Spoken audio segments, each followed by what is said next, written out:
Bonsoir à tous, bienvenue sur Public Sénat. Ravi de vous retrouver pour un nouveau numéro d'On va plus loin. Au programme ce soir, notre grand débat autour du discours et de la visite d'Emmanuel Macron à Calais. Mise au point ferme du chef de l'État, sans complaisance pour personne.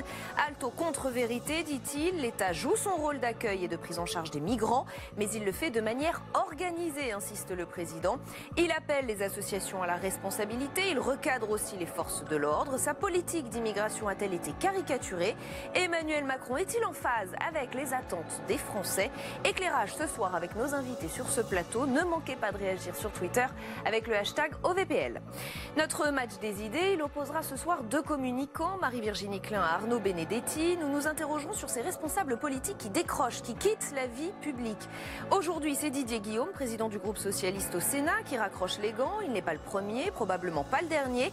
Qu'est-ce que cela dit du monde politique actuel? Sommes-nous décidément à un tournant? Nous en débattrons sur ce plateau. L'entretien du jour, nous recevons Sophie Voutot. Elle a été auto-entrepreneur, elle y a cru. Elle a même pensé que la solution au chômage se trouvait dans ce statut d'indépendant. Aujourd'hui, elle en est revenue. Précarité, stress, endettement. Le prix de cette indépendance a été trop élevé. Elle nous dit tout dans son livre « Ma vie d'auto-entrepreneur ».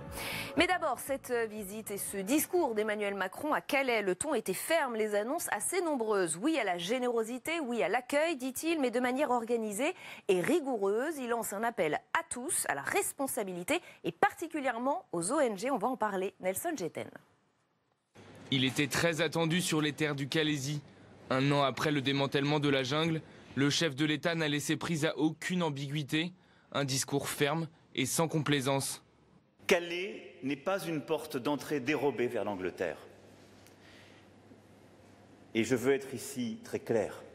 Cela continuera à être le cas.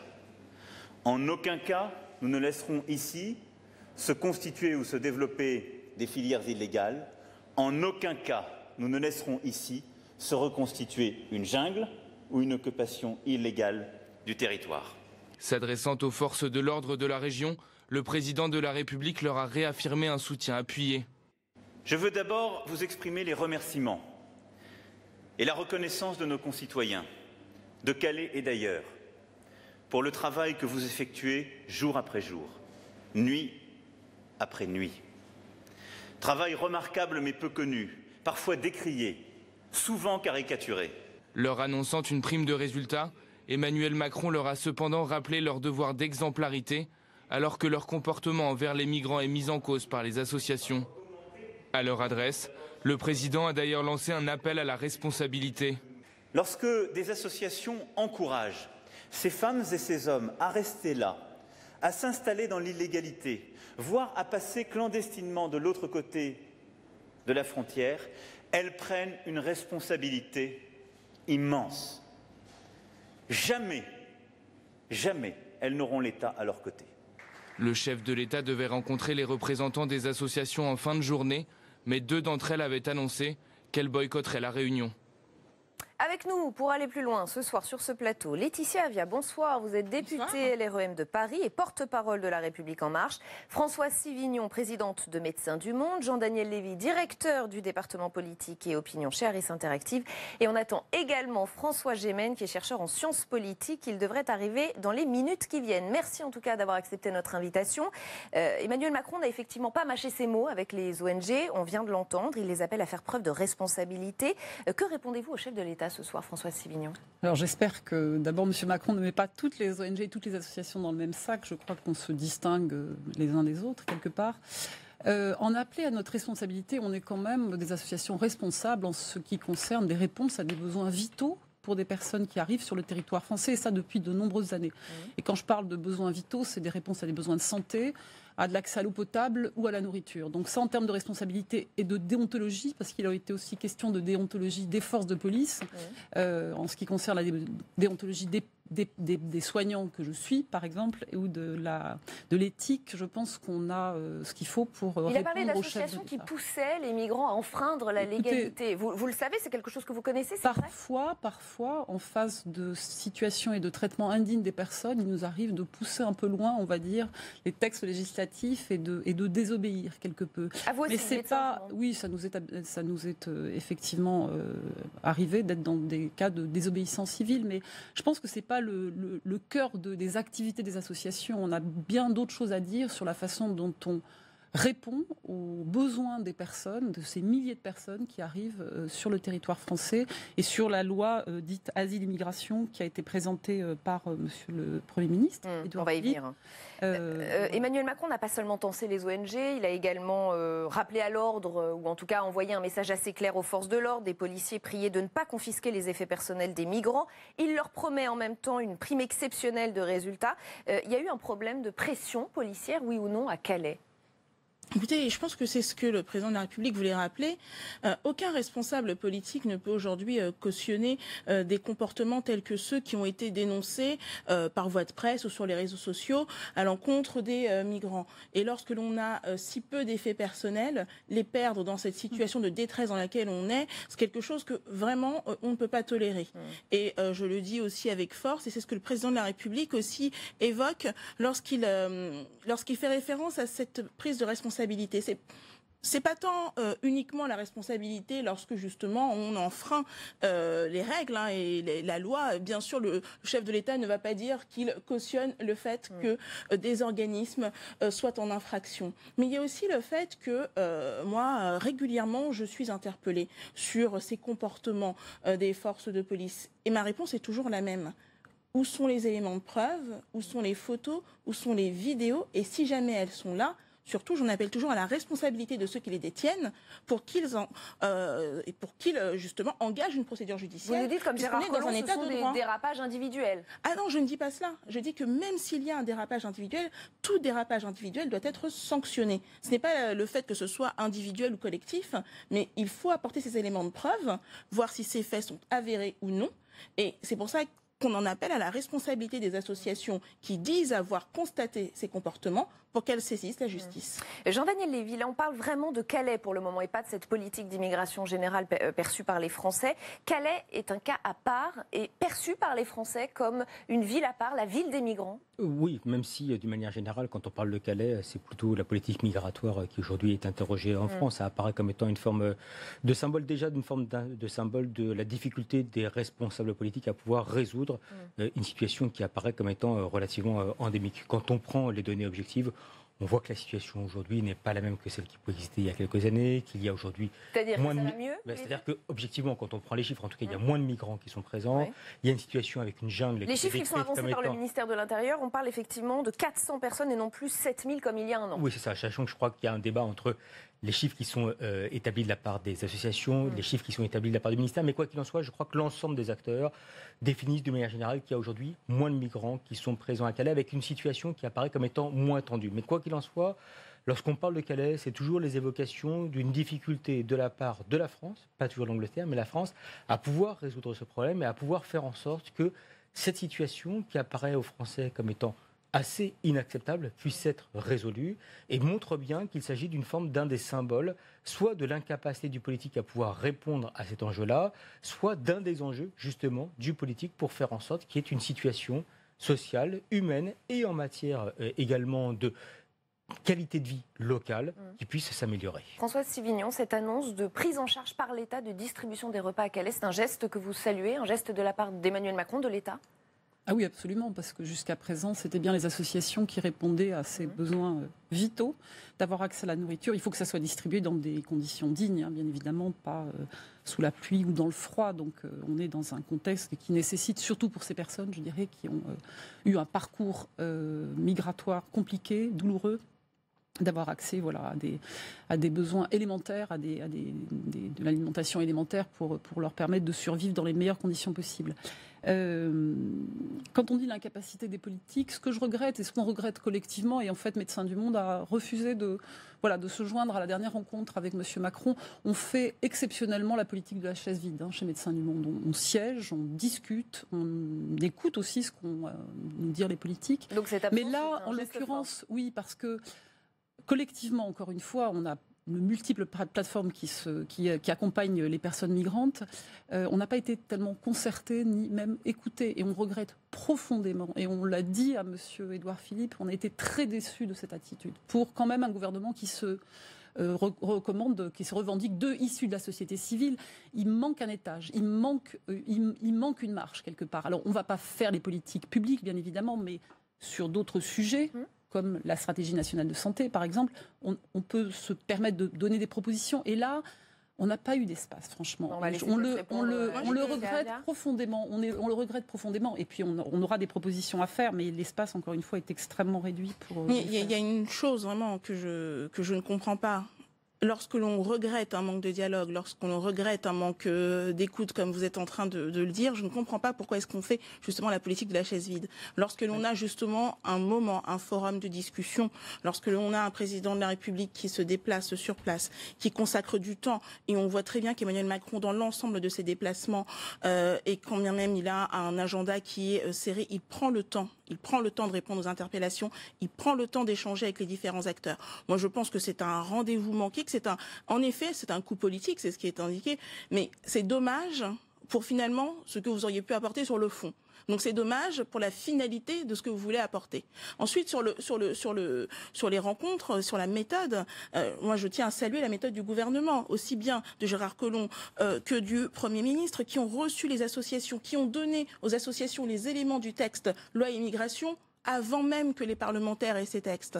Vous avez été associés bien en amont, vous avez été associés un maximum à ces éléments-là, et moi je trouve dommage de ne pas saisir cette occasion, en effet. Vous ne pouvez pas dire qu'on a été très associés alors que les associations ont quand même dénoncé une partie du texte, pas l'ensemble, tout ce qui concerne l'amélioration, on va dire, au droit d'asile, on est bien évidemment d'accord avec les propositions faites, mais pour le reste, non. En fait, pour le reste, c'est à faire. On n'a pas encore de calendrier parlementaire. Il y a énormément de temps pour vous pour faire des propositions. Oui, ce qui fâche. Alors, on va en faire. Il nous a été proposé d'en faire. Donc on enverra les uns et les autres des notes en fonction de notre expertise, nous en particulier sur les questions de santé.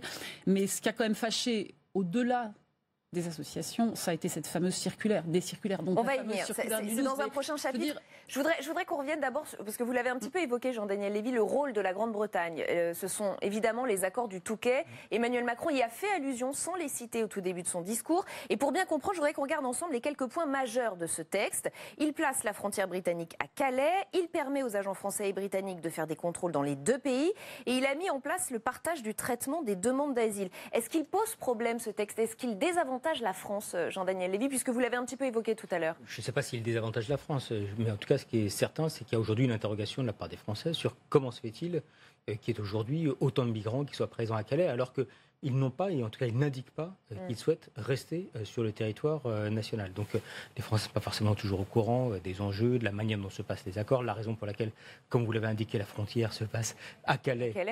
Et non pas de l'autre côté de la Manche. Mais que ça pose un certain nombre de questions, et c'est un des points sur lesquels Nicolas Sarkozy avait été implicitement interrogé par les Français. C'est un des points sur lesquels François Hollande avait été interrogé par les Français. Et c'est un des points sur lesquels aujourd'hui Emmanuel Macron est interrogé par les Français. Et on accueille sur ce plateau François Gémen qui vient donc d'arriver, je vous en prie. Vous êtes chercheur en sciences politiques et spécialiste des migrations. Monsieur Gémen, on était justement en train de parler des accords du Touquet qu'Emmanuel Macron a un peu évoqué lors de son discours tout à l'heure à Calais. Est-ce qu'il faut demander aux Britanniques, en clair, de payer plus et de s'occuper davantage de ces migrants? Pas seulement de payer plus, mais avant tout d'accueillir chez eux les mineurs isolés et de permettre le regroupement familial, c'est-à-dire de répondre à leurs obligations en droit international. Il est clair que ces accords du Touquet, tels qu'ils sont aujourd'hui, sont complètement déséquilibrés. Et le grand test, en réalité, il aura lieu après-demain à Sandhurst, lorsqu'il va y avoir ce sommet franco-britannique. Si Emmanuel Macron ne parvient pas à obtenir une renégociation des accords du Touquet, toutes les paroles d'aujourd'hui seront des paroles en l'air. Le vrai test, il est après-demain.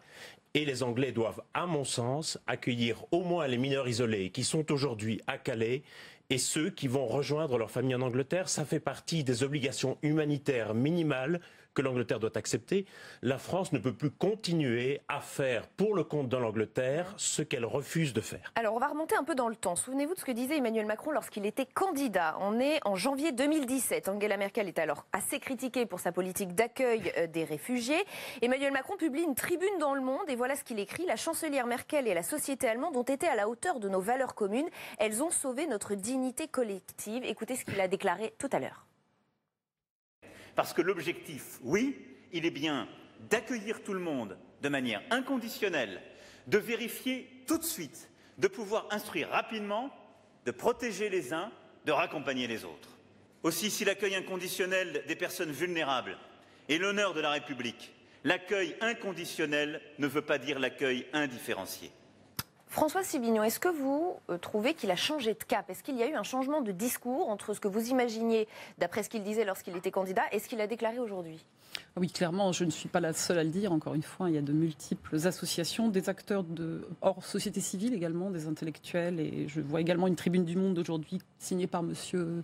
Pisani-Ferry. Donc oui, le discours a changé. Il y avait un ton et une intention de faire beaucoup plus humaniste que ce qui est proposé aujourd'hui à travers le projet de loi asile-immigration. Je peux vraiment pas laisser dire ça, puisque moi j'ai fait la campagne d'Emmanuel Macron et j'étais experte justice. Je fais partie donc de celles et ceux qui ont construit tout le programme, notamment en ce qui concerne la réduction de la procédure d'asile. Et notre programme a toujours été très clair sur ces éléments. C'est-à-dire, oui, un accueil inconditionnel et oui, une procédure d'asile plus digne en 6 mois, et c'est ce que nous avons proposé. Et à côté de cela, pour toutes les personnes en situation irrégulière, une reconduite à la frontière plus efficace. Et cela était dans le programme, c'est écrit noir sur blanc, c'est encore visible sur le site de La République En Marche. Alors c'est intéressant que vous disiez c'est écrit noir sur blanc parce qu'on a justement fabriqué 2 tableaux avec justement les mesures dites dures, en tout cas dénoncées par les associations, et les mesures plus généreuses dont on parle assez peu finalement. Le premier tableau, les mesures dites dures, recensement des migrants dans les centres d'hébergement d'urgence, c'est ce qui fait hurler notamment les associations. Augmentation des reconduites à la frontière, délai raccourci, 90 jours au lieu de 120 jours pour déposer un dossier de demande d'asile et allongement de la durée de rétention administrative de 45 à 90 jours. Ce sont les fameuses propositions dénoncées aujourd'hui. Il y a aussi les mesures annoncées plus généreuses, 400 places supplémentaires dans ces centres en 2018, allongement de 4 ans de certaines cartes de séjour, extension de la réunification familiale, augmentation du nombre d'heures pour apprendre le français. Est-ce qu'il y a eu, oui ou non, un peu caricature de la politique d'immigration d'Emmanuel Macron? François Gémen. Je dirais que le problème, c'est l'approche générale de cette politique. Et aussi, il faut le dire, la discordance qu'il y avait entre les propos du président et la réalité sur le terrain, qui était la réalité de conditions très très dures et de conditions d'accueil souvent inhumaines. Et on a parfois dit que Emmanuel Macron était dans ce sens l'anti-Sarkozy. C'est-à-dire qu'autant Nicolas Sarkozy était très dur dans les paroles, un peu moins dans les actes, autant Emmanuel Macron, c'était l'inverse, avec un discours très humaniste, mais une réalité très dure sur le terrain. Alors on va voir si le discours d'aujourd'hui et les mesures annoncées, vous avez dit, effectivement, il y a des mesures plus dures, il y a des mesures plus accueillantes, marquent une inflexion. Le problème, à mon sens, de cette réforme aujourd'hui, c'est qu'elle intègre cette idée du tri des migrants, qui était quand même quelque chose qui faisait hurler il y a 6 mois et qui quelque part se fonde sur une dichotomie assez simpliste, comme s'il y avait d'un côté les bons réfugiés politiques dont la présence serait légitime et de l'autre côté les mauvais migrants économiques qu'il faudrait renvoyer chez eux comme on renvoie des marchandises à l'expéditeur. C'est une question Alors, de droit. En réalité, il y a aujourd'hui, c'est pas un tri, c'est pas une identification, c'est qu'aujourd'hui il y a des réfugiés politiques et il y a des personnes qui migrent vers des pays. Ce sont 2 choses complètement...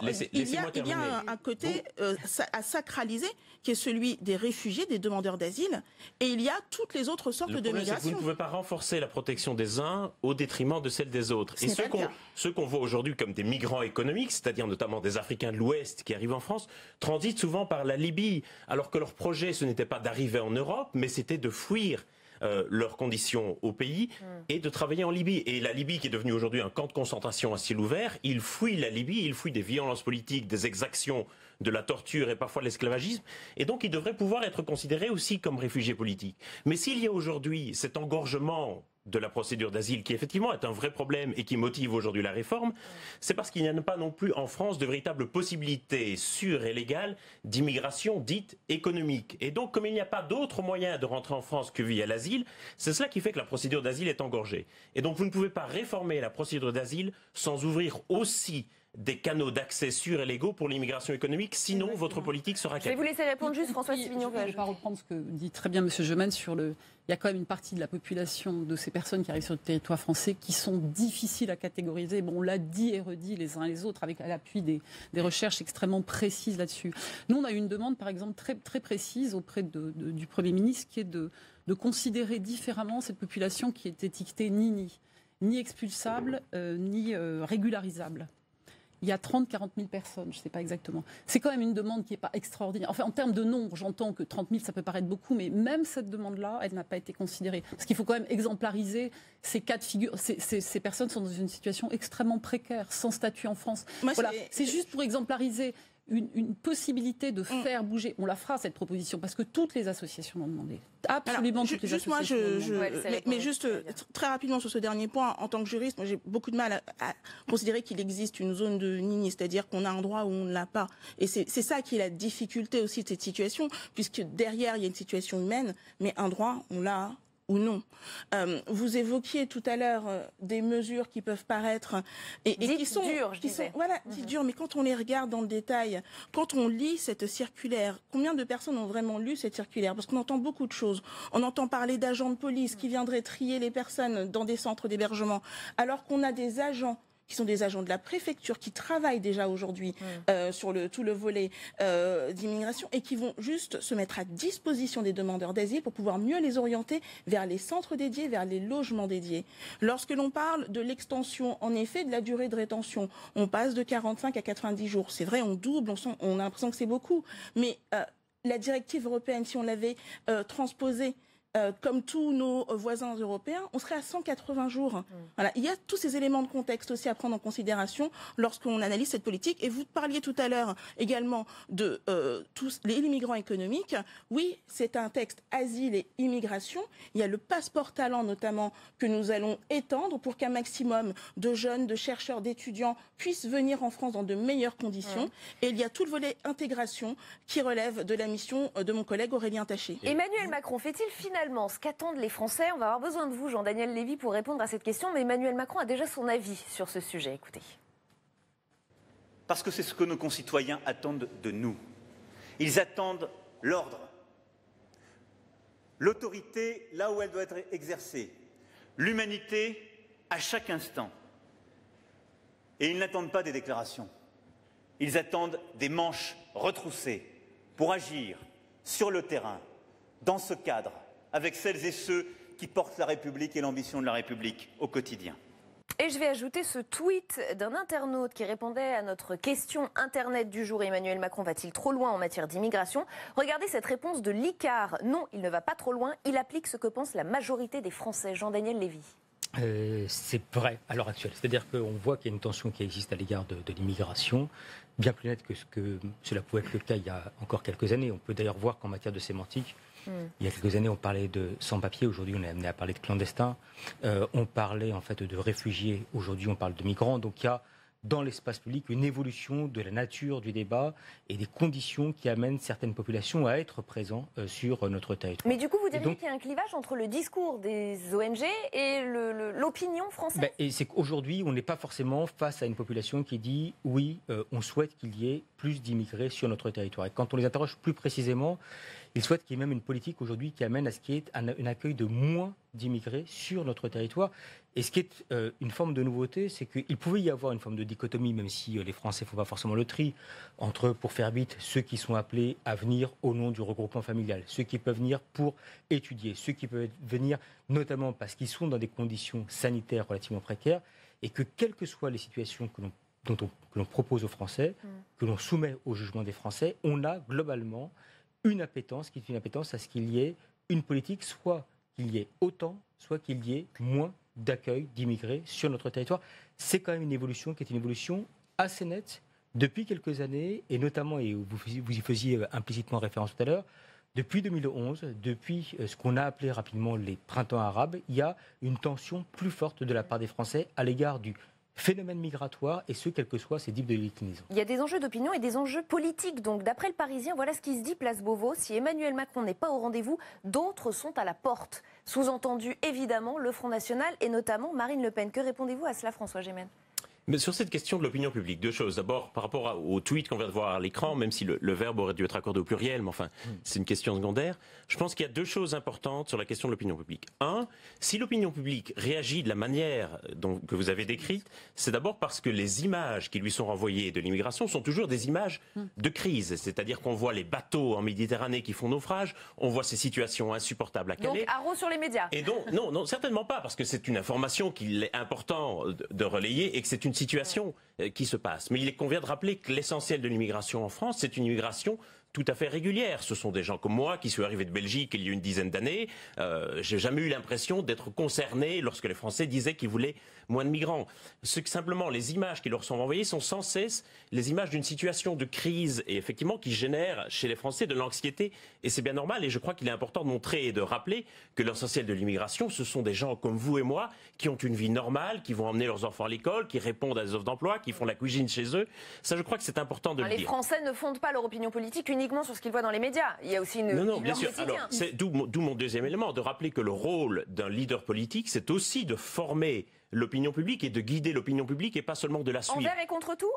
Certainement, envers et contre tout. Dans une démocratie, ce sont les élections et non les sondages d'opinion qui doivent faire la politique. Et ça, je crois que c'est important de le rappeler. François Sivignon. Oui, pour poursuivre ce que dit M. Gémen, je pense qu'il y a tout un discours autour des migrants qui a été fortement porté pendant le temps électoral de la présidentielle, qui aurait pu changer aussi. On a, somme toute, assez peu entendu une rhétorique autour de l'apport social, de l'apport courageux que peut constituer cette population nouvellement arrivée.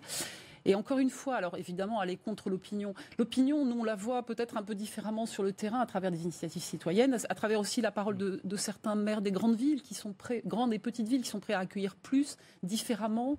Donc il y a tout ce volet-là qui est peu porté. La deuxième chose, c'est que on aurait pu espérer un courage politique ou un discours différent aussi de M. Macron. C'est-à-dire que enfin, les associations, on en parle aussi. Il y avait une opportunité. Voilà, il y avait une opportunité politique qu'il aurait pu saisir pour prendre un leadership différent en Europe, finalement, et dire OK, on va considérer ce phénomène migratoire différemment à l'aune de ce qui se passe. Sauf qu'un stratège macroniste a dit encore aux Parisiens, Angela Merkel paie très cher sa générosité aujourd'hui. Oui, et puis à côté de ça, je pense qu'il ne faut pas non plus caricaturer la position d'Emmanuel Macron. Encore une fois, il suffit de lire Révolution, il suffit d'écouter, je crois que son 3e discours de campagne, c'était sur le vivre ensemble.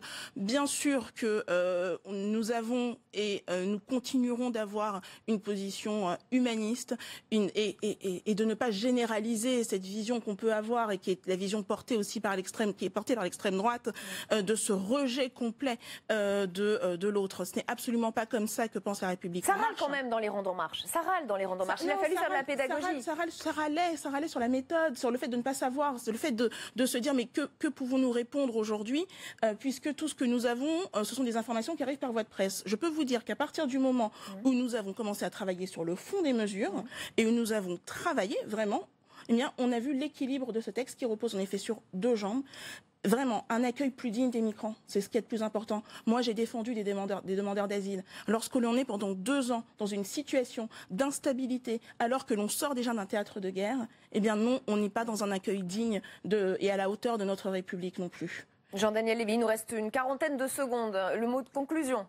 Mais que les situations ne sont effectivement pas figées et qu'aujourd'hui, il y a des enjeux qui sont posés, effectivement, tels qu'on peut les voir, notamment à travers la Méditerranée, notamment avec un sentiment d'insécurité qui aujourd'hui est lié par une partie des Français lié à l'immigration, mais qu'il n'y a pas que ça, et qu'on peut voir qu'on est quand même face à des Français qui ne sont pas forcément uniquement faits d'une traite, et qu'en fonction de la manière dont les enjeux sont posés, en fonction des images qu'ils peuvent recevoir, ils peuvent être amenés effectivement. Le débat pourrait s'envenimer dans les semaines à venir. S'envenimer ou changer de nature, parce qu'il y a quand même une partie qui est une partie sociale. Il y a une partie qui est ouverte, on reste le pays des droits de l'homme, et on sait que les Français sont assez nettement travaillés par cette dimension-là. Aujourd'hui, c'est vrai que les enjeux sont posés en matière de sécurité, en matière d'insertion des immigrés, pas forcément, effectivement, en termes d'apport qu'il pourra apporter à notre pays. Ce sera le mot de la conclusion. Merci. Angela Merkel ne paye pas très cher sa politique migratoire. Elle va entamer un 4e mandat. Elle sort d'une crise majeure, en tout cas au sein de son gouvernement. Merci à tous les cas d'avoir participé à ce débat. On en reparlera sur Public Sénat et on vous réinvitera. Merci en tout cas. On va poursuivre d'ailleurs cette discussion dans le match des idées, mais sous un autre angle. Les caméras de l'Élysée ont suivi cette visite présidentielle à Calais. Les images étaient diffusées en direct sur Dailymotion. Que penser de cette opération de communication? Y avait-il d'ailleurs opération de communication? Emmanuel Macron cherche-t-il, là encore, à humaniser sa politique après les attaques violentes dont il a fait l'objet? On va en parler dans un instant avec nos invités. On va en débattre, mais d'abord ce sujet de Sandra Cerquera. Au cœur de cette visite du centre d'accueil près de Calais, des moments d'échange avec les bénévoles et surtout avec des migrants. Comme avec ce Soudanais de 25 ans, arrivé en 2015, que le chef de l'État tente de rassurer. Ce que vous avez décrit, je crois, relève en effet de l'asile. Donc on va essayer de faire les choses le plus vite possible. Depuis plusieurs semaines, les critiques pleuvent sur sa gestion des migrants. Alors il s'agit bien là pour Emmanuel Macron de faire de la communication, de reprendre la main en jouant la carte de l'humanité. Sans changer de ligne pour autant, le chef de l'État se livre à un véritable jeu d'équilibriste. Devant les forces de l'ordre, le ton change et le contraste est saisissant. Un discours de fermeté, avec un tour de vis sur les expulsions d'étrangers en situation irrégulière. Un discours de vérité. L'État s'engage. L'État n'est pas dans la démagogie, dans la facilité ou dans l'irresponsabilité.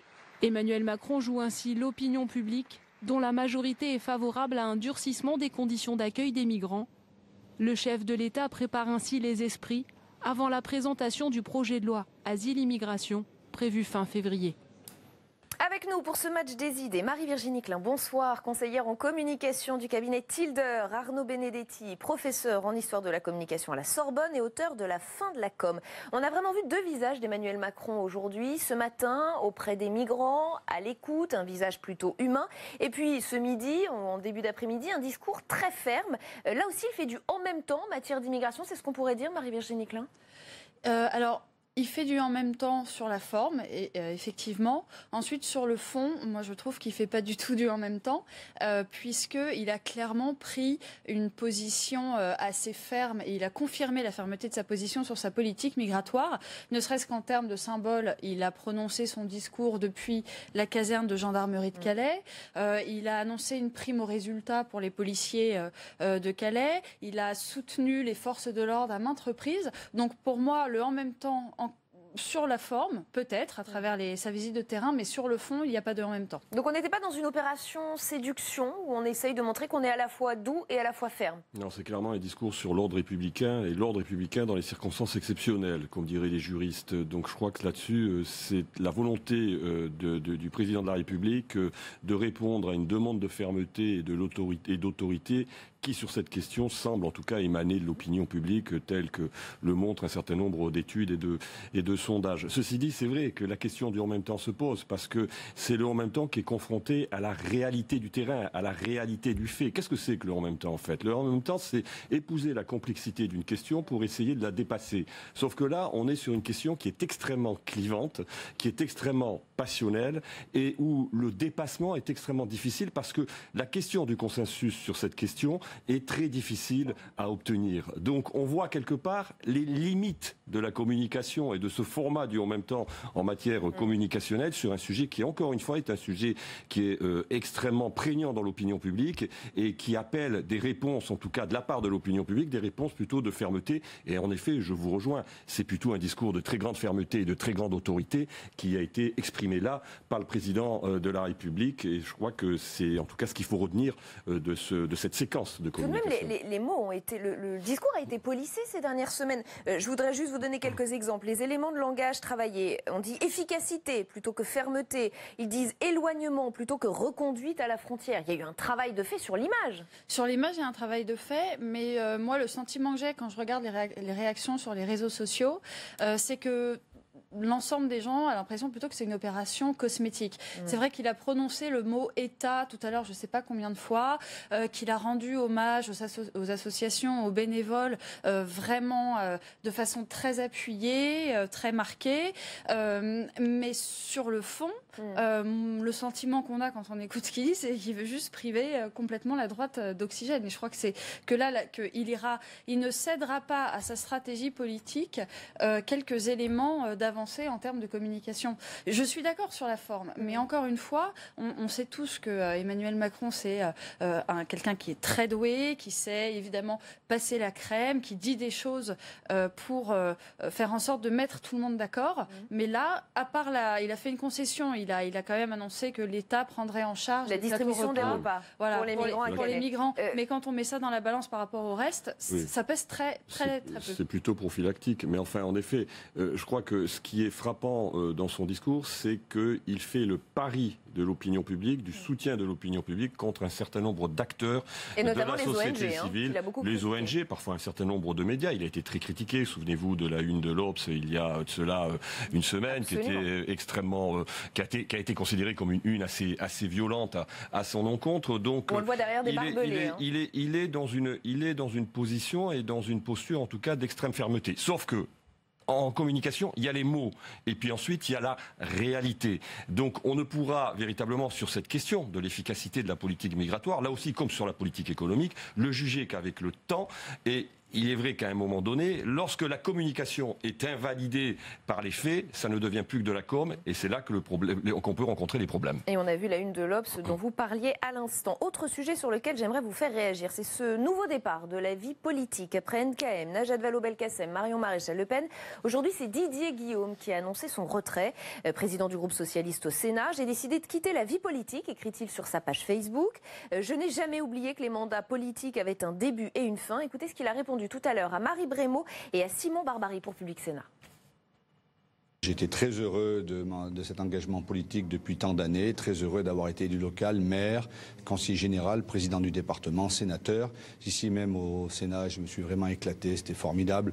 Comme premier vice-président, comme président de groupe, j'ai vécu des moments vraiment très beaux, mais j'ai pensé qu'à un certain moment, à mon âge, je pouvais tourner la page et faire autre chose, un nouveau challenge professionnel.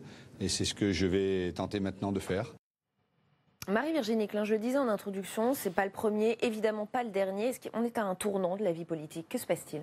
Alors, il y a quelque chose, quand j'écoute, il veut se tourner vers un nouveau challenge, etc. Il y a quelque chose qui est en train de se passer, c'est qu'aujourd'hui, on arrête de faire que de la politique. C'est quelque chose qui n'est plus dans l'air du temps et ça ne se fait plus. Alors lui... De passer 40 ans en politique, vous voulez dire? C'est quelque chose, je pense qu'on arrive à la fin de ce process-là et qu'aujourd'hui, d'une certaine façon, on se dit la meilleure manière de rebondir et la meilleure manière pour moi d'être crédible, c'est de faire autre chose, c'est d'aller voir, apprendre quelque chose ailleurs pour mieux revenir. Ça me fait penser un peu à la stratégie du général de Gaulle à son époque de la traversée du désert que lui-même a appelé comme ça.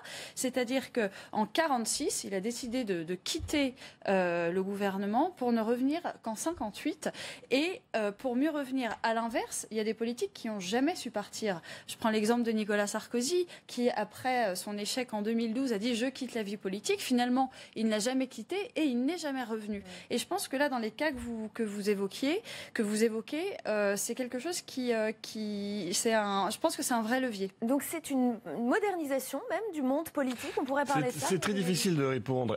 Parce qu'il y a eu des phases quand même dans l'histoire politique française où vous avez eu des mouvements comme ça de grand départ. En 58, c'est le cas. Il y a toute une génération, celle de la 4e, alors pas tous, mais un grand nombre d'élus de la 4e qui vont disparaître des radars politiques. Donc c'est par vague. Alors non, mais c'est très difficile encore une fois de répondre. Est-ce qu'on est dans cette séquence-là ou est-ce qu'on est dans une séquence en effet nouvelle où l'idée d'une vie entière consacrée à la politique est un élément qui est en train de disparaître de la scène politique? Je n'en suis pas sûr. Moi, vous savez, il y a une phrase formidable d'un sociologue allemand qui s'appelle Max Weber qui dit « La politique, ça consiste à tarauder des planches de bois dur ». Et il dit « Celui qui n'a pas cette capacité à résister à l'épreuve, qui n'est pas capable de résister à l'ingratitude des élections, celui-là, il faut qu'il abandonne la vocation du politique, il vaut mieux qu'il cultive son jardin, il n'est pas fait pour de la politique. Alors est-ce que les départs dont on a parlé là, c'est-à-dire Nathalie Kosciusko-Morizet, Najat Vallaud-Belkacem, Monsieur Guillaume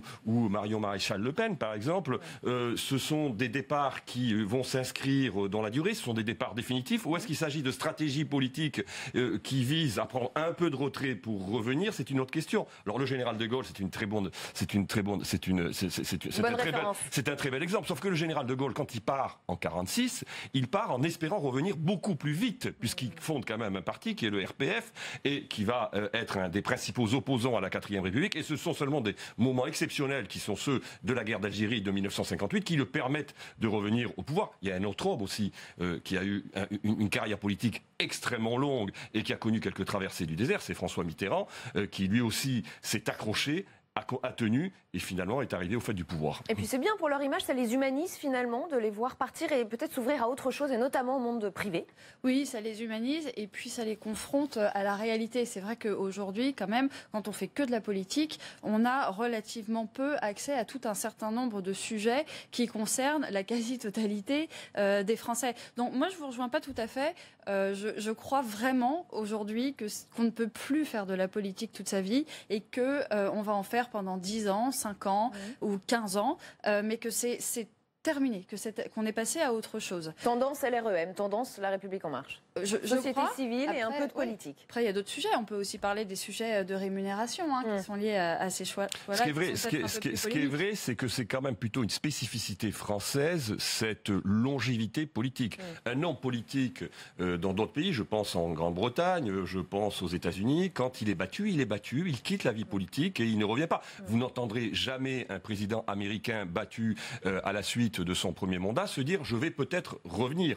En France, on a plusieurs exemples, vous avez cité Nicolas Sarkozy, et il y en a d'autres encore. J'aimerais maintenant attirer votre attention sur cette initiative de la Voix du Nord. Le quotidien régional a décidé de mettre fin à la relecture des papiers par les interviewés politiques. Les journalistes se rebellent. Regardez le tweet de Patrick Yankelevitch, rédacteur en chef. Nous prenons nos distances avec les politiques. Ils ne pourront plus relire et corriger leur interview avant publication, pratique qu'ils imposent à toute la presse écrite depuis des décennies, dit-il.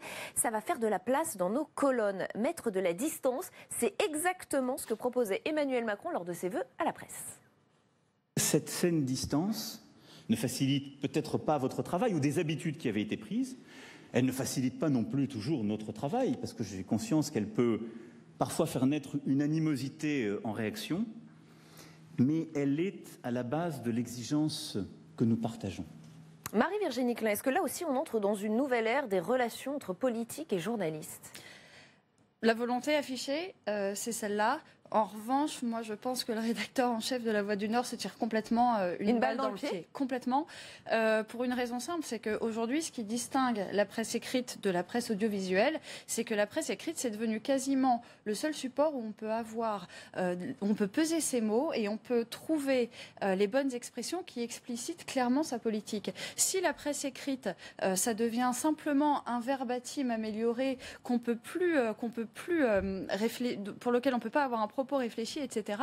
Je ne vois pas pourquoi les hommes politiques feraient des interviews dans la presse écrite. Vous avez entendu ce qu'ils leur reprochent, c'est de vouloir corriger les textes, de changer le message, de modifier un peu les questions. Mais c'est justement ça l'intérêt. C'est-à-dire que, qu'est-ce que c'est la parole d'un homme politique ? Est-ce que c'est la parole qui est donnée à un instant T, qui peut être donnée sous le coup de l'émotion, sous le coup de la fatigue ou en fonction de l'état dans lequel on se trouve devant les caméras, dans les chaînes info. Exactement. Ou est-ce que la parole d'un homme politique, c'est une parole qui est pensée, qui donne des directives réfléchies ? Alors je comprends qu'on proteste contre certains communicants, dont parfois je peux faire partie, qui relisent, qui réécrivent, qui amendent, mais moi, personnellement, si on m'interdisait totalement de relire une interview, Vous ne la donnez pas ? Ben non, je la donne pas. Et en plus, l'autre sujet, c'est aussi celui de la résistance de la presse écrite face à l'instantanéité des réseaux sociaux.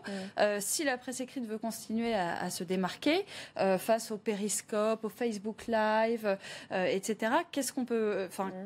quelle solution peut-on trouver? Relecture et correction du travail de journaliste, c'est un peu... C'est pas nouveau, mais c'est le vieux débat entre information et communication. L'information se bâtit en opposition à la communication, dont elle considère que la communication, c'est un moyen de dissimuler une certaine forme de vérité, une certaine forme de réalité, voire une certaine forme de spontanéité par rapport à l'opinion. C'est un vieux débat. Mais la communication, ce n'est pas un gros mot. Et la communication politique n'est pas un grand mot. Parce que la communication, c'est quoi? La communication, elle est inventée au début du XXe siècle pour justement donner plus de transparence à un certain nombre de faits et un certain nombre de comportements. L'homme qui invente la communication et la communication politique, c'est un ancien journaliste américain qui s'appelle Ivy Lee. Et qu'est-ce qu'il invente? Il va inventer un procédé que nous connaissons tous aujourd'hui, qui s'appelle le communiqué de presse.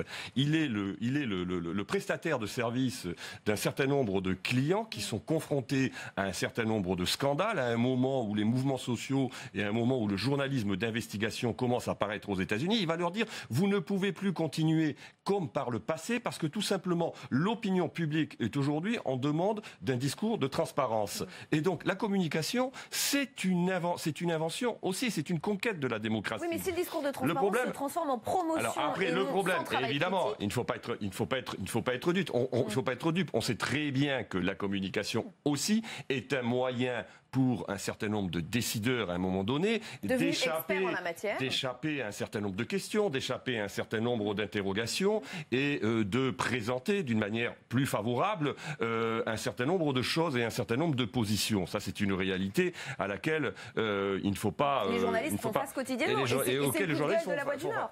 Oui, mais en même temps, il y a d'autres manières aujourd'hui pour la presse d'obtenir un certain nombre de propos des hommes politiques, un certain nombre, une forme de spontanéité. Les réseaux sociaux sont là.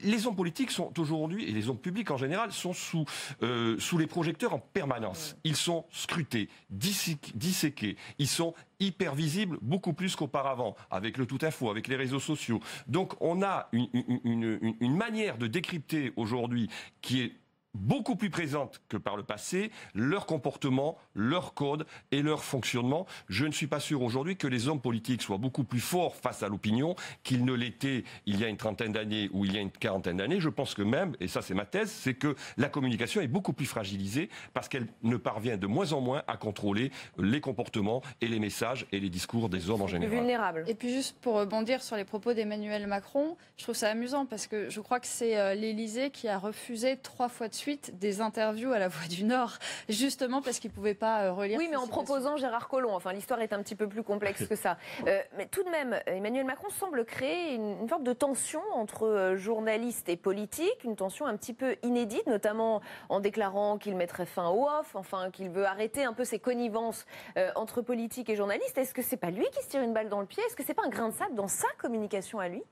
C'est surtout, je trouve, un peu contre-intuitif par rapport à sa pratique lui-même de la communication, puisqu'il est dans le contrôle permanent, et ça depuis le début, et qu'en aucun cas il a lâché prise sur les propos qui pouvaient sortir de sa propre personne, sur aussi les propos que ses ministres émettent, etc. Donc pour moi, sur la forme, il est pour plus de transparence, mais sur le fond, il pratique, il y a pas du tout de fluidité supplémentaire. Donc, je trouve ça très contradictoire. Moi, je crois qu'il est obsédé par le contrôle de sa communication. Il veut montrer qu'il contrôle d'une main de fer sa communication. Donc ça le dérange. Oui, mais la réalité, c'est qu'il a déjà bougé. Il a déjà infléchi sa communication. Sa communication avant l'été et sa communication après l'été, elle a évolué. Souvenez-vous, il ne donnait pas d'interview à la presse. Et face aux premiers soubresauts négatifs, si je puis dire, dans les codes d'opinion et dans les codes de popularité, il a décidé de quand même donner un certain nombre de biscuits à la presse et d'assouplir sa position vis-à-vis de la presse. Donc il essaye de contrôler, mais il est comme tout un chacun, il n'y arrive pas à 100%. Et c'est vraisemblablement l'obstacle auquel il est confronté. Et on va s'arrêter là. Merci infiniment à tous les deux d'avoir participé à ce match des idées. Dans un instant, c'est l'entretien du jour. Nous recevons Sophie Voutot. Elle vient nous présenter son livre « Ma vie d'auto-entrepreneur ».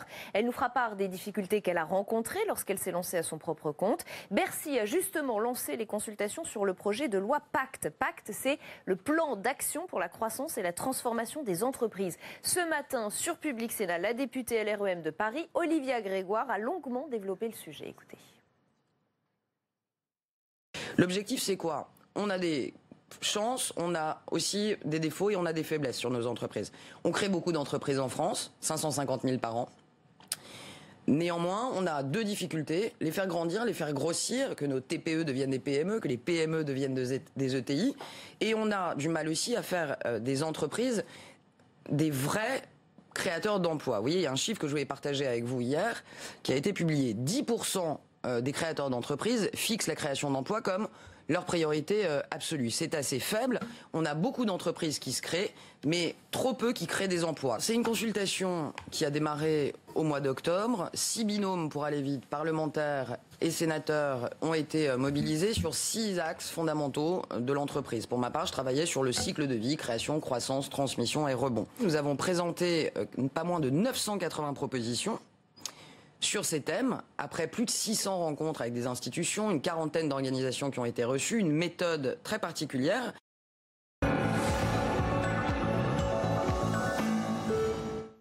Et on va poursuivre cette réflexion avec l'entretien du jour. Nous recevons Sophie Voutot. Bonsoir, vous êtes... merci d'avoir accepté notre invitation. Bonsoir. Vous publiez « Ma vie d'auto-entrepreneur », pas vraiment patron, complètement tâcheron. On va en parler en détail dans un instant. Peut-être un mot de ce projet de loi Pacte que veut faire aboutir Bercy au printemps prochain. Beaucoup d'entreprises se créent en France, mais peu grandissent et créent de l'emploi. C'est ce que nous dit à l'instant Olivia Grégoire. C'est ce que vous constatez ? Alors, moi, je suis ravie que vous me posiez la question, mais en fait, c'est finalement pas tellement mon sujet, parce qu'en fait, en tant qu'auto-entrepreneur, je ne me suis pas considérée comme chef d'entreprise. Il me semble en fait que ce projet de loi concerne essentiellement les chefs d'entreprise à part entière. Voilà. Sinon, pour tout ce qui, toutes les mesures qui peuvent accompagner évidemment les gens qui créent leur entreprise à aller mieux, j'y suis évidemment favorable. Alors, dans votre livre, vous racontez votre expérience d'auto-entrepreneur. Et alors, au départ, ce qu'on découvre, c'est que vous vous lancez avec beaucoup d'entrain, beaucoup d'enthousiasme. Vous êtes même galvanisé, vous vous dites c'est ça la solution au chômage, quoi. Alors je me dis c'est la solution au chômage et puis c'est aussi la solution à la subordination, c'est la solution aussi parfois même à des revenus assez bas, c'est la solution à pas mal de choses et c'est aussi la solution pour ceux qui sont en manque de créativité et en général quand on souhaite créer son entreprise c'est parce qu'on veut être indépendant, être seul maître à bord et prendre ses décisions en toute indépendance. Et alors c'est assez simple au départ, en quelques clics vous montez votre société, c'est après que ça se complique en termes de paperasse, d'administration? Oui, alors en fait, en ce qui concerne encore une fois les auto-entrepreneurs, c'est très rapide. C'est-à-dire qu'on est capable de monter une entreprise, si il est question d'entreprise, encore une fois, en une dizaine de clics, on va dire, et on reçoit une petite semaine après ce que j'appelle le petit sésame, en fait, qui est le numéro SIRET qui nous permet en fait de pouvoir facturer aux clients qu'on est supposé avoir trouvé. Vous évoquez vos tout premiers clients, justement, un restaurateur notamment, et vous dites, un des aspects de l'auto-entrepreneuriat, c'est que vous devenez ce que le client veut. En fait, il faut être multicasquette pour être auto-entrepreneur. Racontez-nous un peu cette expérience. Alors, en fait, je raconte cette expérience parce que c'est pas du tout ce que j'avais prévu, en fait. Quand moi, je me suis mise à mon compte, j'avais prévu d'agir j'avais quand même un petit peu circonscrit mon champ de compétences, mais il s'avère qu'en fait... C'était quoi vos compétences? Alors moi, mes compétences, c'était effectivement des compétences assez larges en communication, mais vraiment ciblées relations presse essentiellement, mais par contre dans un domaine d'activité qui était plutôt, on va dire, l'édition. Voilà. Et pas la restauration. Et pas du tout la restauration, je n'y connaissais absolument rien. Mais là, c'est le premier client qui arrive. C'est le premier client et que c'est pas un petit contrat. Voilà. Donc je me suis dit, peut-être que la première qualité d'un entrepreneur, c'est d'être opportuniste. Et les auto-entrepreneurs sont souvent opportunistes s'ils veulent pouvoir travailler. Et donc, moi, j'ai accepté. On n'a pas le choix, il faut être multicasquette. Voilà, j'ai un contrat qui arrive comme ça sous mes yeux, qu'on me propose. J'ai signé en me disant, je verrai bien après comment je m'organise, comment je m'arrange pour pouvoir en fait effectivement mener à bien cette mission. Donc flexibilité, s'adapter. Voilà, adaptation. Vous vous rendez compte très vite que c'est sans horaire, que vous êtes corvéable à merci, que c'est 24 heures sur 24. Là, ça commence vraiment à se corser. Voilà. Alors déjà parce qu'en fait, effectivement, c'est un contrat qui était un petit peu gros pour moi, et puis surtout avec certainement des compétences qui étaient cours d'acquisition, on va dire. J'ai pas travaillé seule, j'ai quand même constitué une équipe, donc je me suis retrouvée chef de projet, donc je me suis aussi formée en chef de projet parallèlement, à l'exercice de cette nouvelle compétence. Et ce qui a été très très très pénible, c'est qu'effectivement, déjà le fait même de créer son activité, ça demande du temps pour la gestion même de cette activité. Il y a quand même un minimum de formalités administratives à remplir, il y a quand même un aspect comptable, il y a le côté un petit peu secrétaire, il y a le côté commercial, parce que les clients, même si on en a un, il faut penser aussi à ceux qui vont arriver. Puis il y a l'aspect tout simplement aussi, le métier même qu'on est censé exercer au sein de cette activité.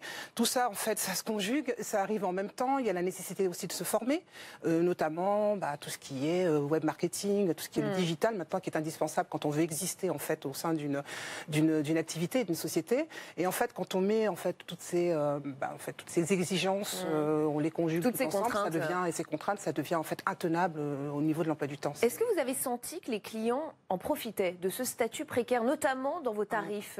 Vous dites à un moment donné, il fallait que je sois moins cher. Est-ce que vous avez senti qu'ils saisissaient aussi l'opportunité de ces indépendants, ces auto-entrepreneurs, en se disant lui, il sera forcément moins cher que des prestataires un peu plus importants? Alors, je l'ai particulièrement bien senti, puisque de toute façon, j'arrivais avec une grille de tarifs et qu'on me disait toujours c'est trop cher. Voilà, donc on me les faisait baisser, puisque ils se rendaient bien compte que si je prenais pas ce client-là, il n'était pas certain que j'en ai un autre. Et en fait, je pense qu'il joue un petit peu justement aussi sur la crise et sur le fait qu'on est bien obligé parfois de prendre ce qui passe.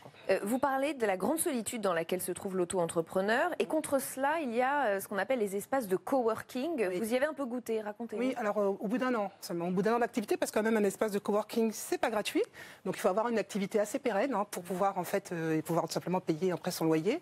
Moi, j'en parle parce que c'est quelque chose qui sauve. Quand on est auto-entrepreneur, on est souvent dans une solitude. Déjà, souvent l'entrepreneur est dans une solitude, mais auto-entrepreneur, on est particulièrement isolé, et quand on a l'habitude de salariat, ou quand on aime travailler en équipe, ou qu'on a une fibre sociale particulièrement développée, ce qui est mon cas. Qu'on a envie de faire une pause café, avoir des collègues. Qu'on a envie de discuter, même des fois se disputer un petit peu avec ses collègues, ce qui peut arriver. En fait, c'est tout ce lien social en fait qui manque quand on est auto-entrepreneur, et que moi j'ai retrouvé au sein en fait de cette structure qui est un coworking solidaire où il accueille à peu près une quarantaine de permanents à l'année. Et au sein duquel on rencontre en fait d'autres entrepreneurs comme nous. Donc déjà au moins on peut échanger en fait sur nos conditions réciproques. Et c'est là que vous comprenez que votre expérience un peu douloureuse, un peu difficile d'auto-entrepreneur est partagée par d'autres. C'est là que vous vous rendez compte qu'il y a un problème. C'est là que j'ai réalisé que tout ne venait pas de moi en fait, parce que je me posais quand même la question et qu'on avait des expériences similaires. Voilà. Essentiellement au niveau des difficultés qu'on rencontrait sur le terrain, les horaires, le travail. Bon, ça, on peut encore s'adapter quand on a envie, quand on aime son travail, on s'adapte à ses horaires.